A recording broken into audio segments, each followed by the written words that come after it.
one of the things I like about being here is that it's got a real world quality to it. Close your eyes right now and just have a feel of all that energy all around you. You now trust each other because you've spent 10 weeks doing all sorts of crazy exercises. So there is a sense of trust. So this is group responsibility. Everybody say, party!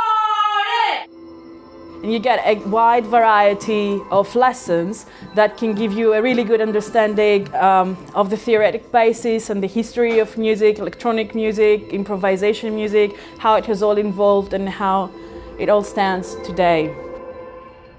We take in classical musicians, jazz musicians, pop musicians, singer-songwriters, composers, electronic musicians, and they're all kind of put together in the first year with the curriculum, and it's an interesting mix. And I think that one of the key things about Brunel is we encourage people to learn from each other. We don't just look at cold manuscripts and make intellectual judgments. We're doing stuff, and then we use that learning and that craft to bring back into the teaching.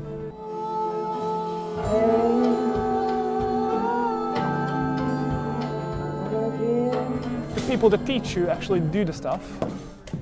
So they're kind of researching, or they're active participants in the field itself. So they know what's going on at the moment. It's not like they've done it 20 years ago. Yeah, I really like that. I mean, all the lecturers are practitioners. A couple of them write also, but everybody plays, conducts, composes in some way. You're working with professionals or out in the profession, getting a sense of what they do and learning from all their everyday problems, solutions. Balance. I think that's good. That's saved. So that's section B of this movement. People that are making the music are actually teaching the music, which is an interesting aspect of any kind of creative course. It's kind of an interesting group of teachers that we have here, being all professional and all sort of involved very much in what's going on. In all, they're very much individual, so we have different points of view on everything, but we get along, which is, it's kind of uncommon. When we differ, we have an interesting discussion, that we understand, I like their music, but I'm not quite sure what they're doing, and we can actually have a discussion about it. Brunel. One of the best kept secrets for me about being here is that we have small enough numbers that I know everybody. I know everybody in my class personally. I mean, I know what they're doing, I know how they're working, I know what their personal projects are.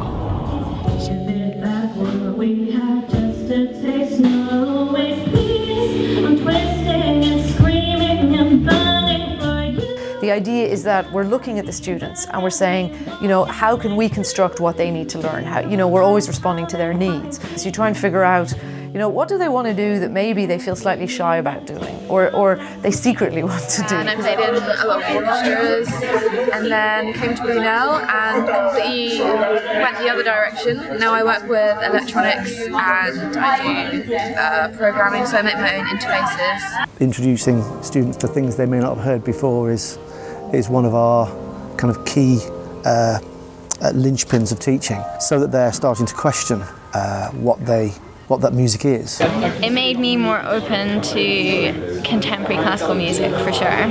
People come in and they're writing in a sort of a received language, and they think they should be writing pop songs because that's what their friends around them wrote, or they should be writing orchestral music because that's what happened at A-level. So you just sort of see what they're interested in, and then you push them. Just everyone starts out,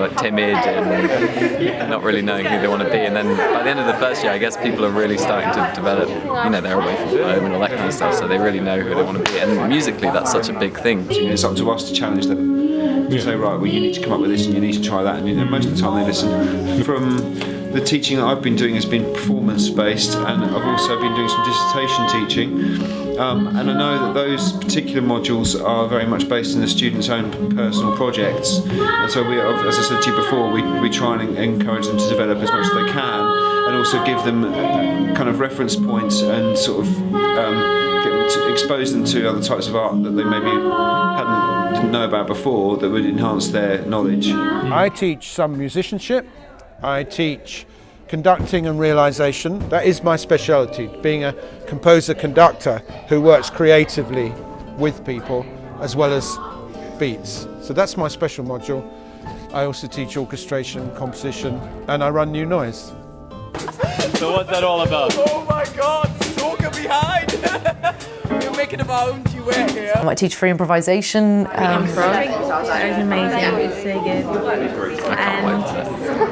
And it's quite full on in terms of what's demanded of the students, but they all like it, so I can't complain. They sort of relish it and rise to the challenge. Everybody take part! Everybody take part! You have an idea. You've come here